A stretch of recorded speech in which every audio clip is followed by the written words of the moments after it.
চলো নতুন দিন নতুন আরও একটা ভিডিও তোমাদের জন্য। বৃহস্পতিবার দিন সকাল, এটা মানে পয়লা বৈশাখের পরের দিন। মোহরে স্কুল ছিল। কাল রাত্রে আমার এক ফোঁটা ঘুম হয়নি, কারণ প্রচণ্ড পায়ে ব্যথা করছিল। কিছু করার নেই, এখন মোহরে স্কুলের টাইমিংটা একটু এগিয়ে গেছে। ডিস্টেন্সটা যেহেতু একটু বেশি, তাই আমাকে প্রায় 5:15-20 মধ্যে এখন উঠতে হয়, কারণ এভরিডে ওকে হাতে বানানো মানে হোমমেড টিফিন করে দিতে হয়। তো এখানে একটুখানি চাউমিন বানিয়ে দিয়েছিলাম, আর ওকে সকালবেলাটা আমি শুধুমাত্র ওই দুধ হরলিক্সটাই খাইয়ে পাঠাই, তাও রোজ খেতে চায় না, যেইটুখানি খায় আর কি, একটু ডিম দিয়ে অল্প একটু আলু দিয়ে করে দিয়েছিলাম। টিফিনটা প্যাক করে তারপরে মোহরকে তুলতে গেছি, কারণ কালকে আমার এই নাচ ঠাচের চক্করে রাত্রিবেলা ফিরতেও অনেকটা লেট হয়েছে, আর ঘুমোতেও অনেকটা লেট হয়েছে। আমার যেহেতু এত পা ব্যথা করছিল, মাঝে মাঝে উঠে বসে পড়ছিলাম, মানে ছটপট করছিলাম, আর আমি উঠলে মোহর একদম শুতে চায় না। তো এরপরে এখানে ওকে রেডি করে দিলাম, দেওয়ার পরে ও চলে গেল। আর আজকে সকালবেলাটা না বেশ অন্ধকার করেছিল, মনে হচ্ছিল দেখে এক্ষুনি বৃষ্টি নেমে আসবে। আর আমি আমার মেয়ের রেইনকোটটা ছিঁড়ে গেছে, একটা নতুন কিনতে হবে।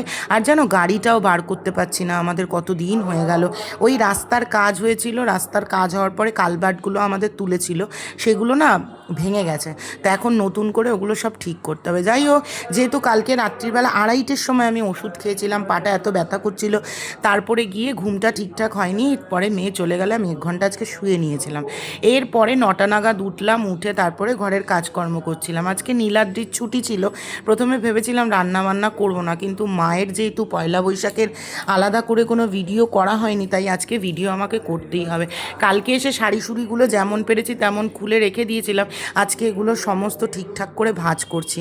সবটা করতে হয় না, এক এক সময় খুব বিরক্ত হয়ে যাই, জানো না। আমি মনে হয় কি সত্যি যদি একটা লোক থাকতো। আমাদের এখানে একটা সারাদিনের লোক রাখতে গেলে 10,000-12,000 টাকা চাই গো, তারপরেও ঠিকঠাক কাজ করে না। এই যে কিছুটা চাউমিন ছিল, যেটা নীলাদ্রিকে দিচ্ছিলাম, আর মনে হয় 10-12 হাজার টাকা দিয়ে লোক রাখবো, মনে হবে নিজেকে ভীষণ বড় লোক। মানে কোনো সময় এমন সিচুয়েশান না চলে আসে আমার 10-12 হাজার টাকার জন্য লোকের বাড়ি কাজ করতে হয়, সেই কারণে না খুব অস্বস্তি হয়। যাই হোক, শুরু করে দিলাম এখানে রান্না বান্না। সবার প্রথমে মাটন, আজকে একদম কম করে নীলাদ্রি মাটন নিয়ে এসেছিলো, কারণ কালকেরও বেশ কিছু রান্না রয়ে গেছে। আর একটু কাতলা মাছ নিয়ে আসতে বলেছিলাম, আজকে একটু কাতলা মাছের অন্যরকম একটা রেসিপি বানাবো, শেয়ার করছি। না চচ্চড়ি, না চচ্চড়ি আমার মা খুব একটা ভালো খায় না, ওটা আমার জন্যই ঠিক আছে। আর চচ্চড়িটা মা ঠিক রসিয়ে খেতেও পারে না। তো এখানে একদম পাতলা টেলটেলে মার্কা মাটন করব। আর আজকাল যেন আমি মাটনেও গরম মশলাটা দিই না, আমাদের মানে ভালো লাগে না। মাও বলে মাটনের নাকি গন্ধটা চলে যায় গরম মশলা দিলে। তো এই যে এখানে আজকে কাতলা মাছগুলো নীলাদ্রি নিয়ে এসছে। নীলাদ্রি যে কী ভালো মাছের বাজার করছে আজকাল, আমি পুরো প্রেমে পড়ে যাচ্ছি নীলাদ্রির মাছের বাজারে। সেদিন ইলিশ মাছটা নিয়ে এসছে আমার থেকে ভালো, আজকে কাতলা মাছটা নিয়ে এসছে অসাধারণ। যাই হোক, কাতলা মাছটা একটু হালকা করে বেটে নিয়ে এর মধ্যে সর্ষে পোস্ত বাটা, অল্প একটু তিল দিয়েছি, নুন হলুদ আর সর্ষের তেল দিয়ে মেখে নিলাম। বহুদিন ধরেই ভাবছিলাম কাতলা মাছের ভাপেটা ঠিক কেমন খেতে হয়, একটু বানিয়ে দেখব। না, নতুন কিছু না, ওই ইলিশ মাছের মতনই লাগে, তবে ইলিশ মাছটার একটা অন্যরকম গন্ধ থাকে, কাতলা মাছের এই গন্ধটা নেই, ও একই রকম। আমি এর মধ্যে একটু টক দই দিয়েছিলাম। মাছটা যেহেতু একটু গরম ছিল, তাই মাখাতে একটু প্রবলেম হচ্ছিলো, একটু ঠান্ডা করে নিলে সুবিধা হতো। কিন্তু বিশ্বাস করে এত সময় থাকে না আমার, এত রান্না থাকে বলে। যদিও মায়ের যেরকম মেনু সেট করেছিলাম সেই রকম করতে পারলাম না।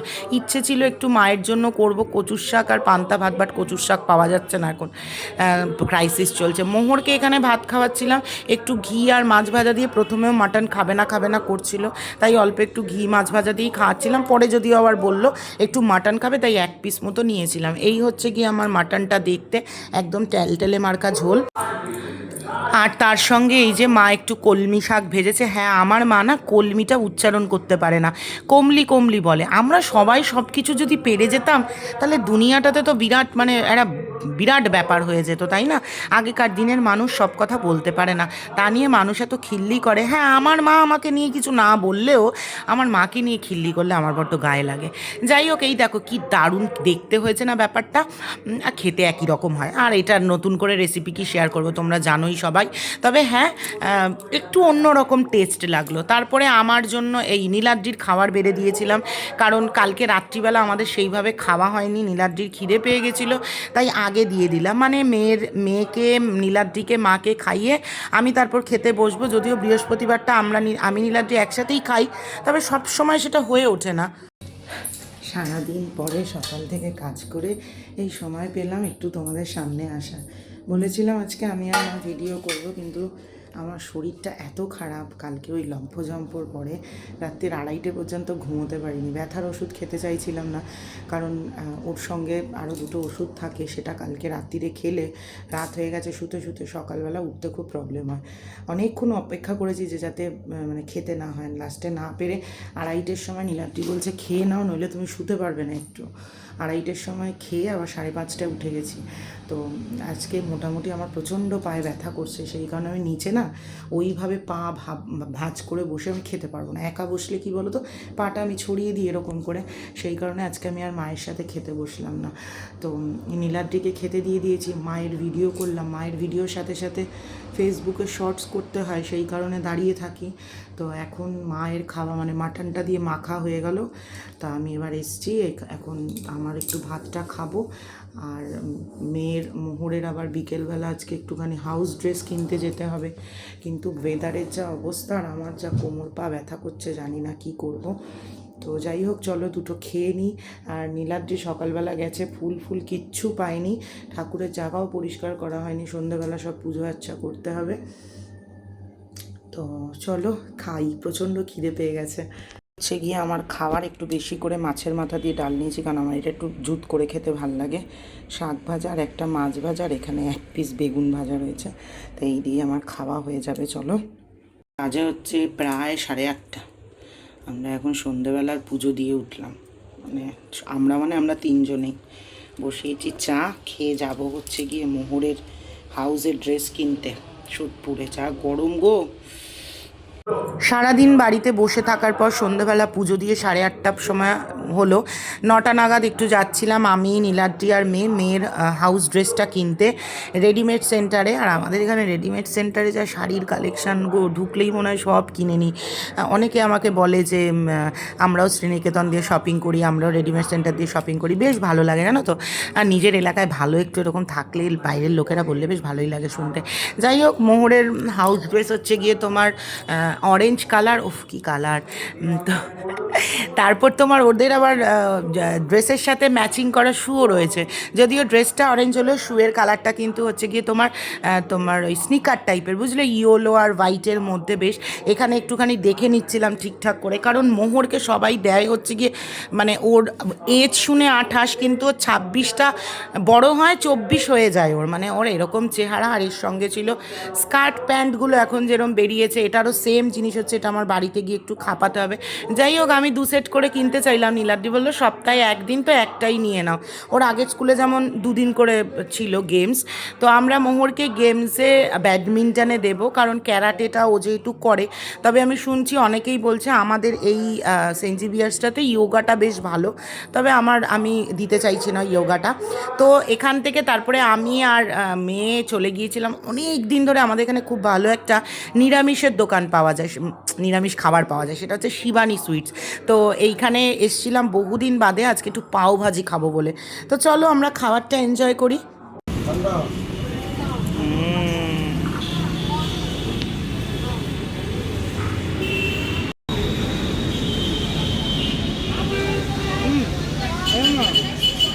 লেবুটাকে আমি চিপে নিতে হবে, কতদিন বাদে খাচ্ছি পাওভাজিটা, বুঝলি না?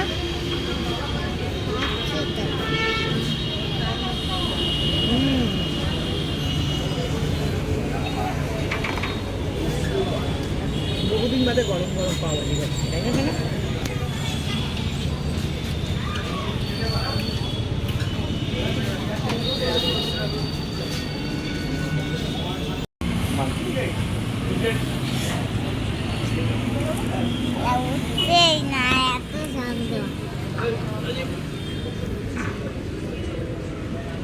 ওটা শক্ত না,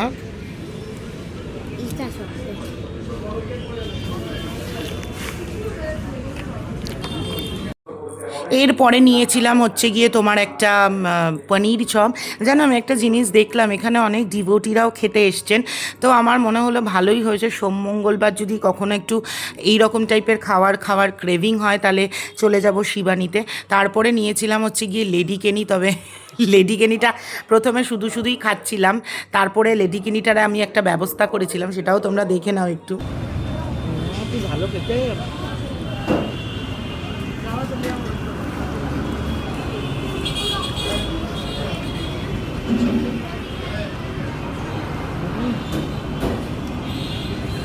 সোনা খা চিয়ারা কনসার্ট।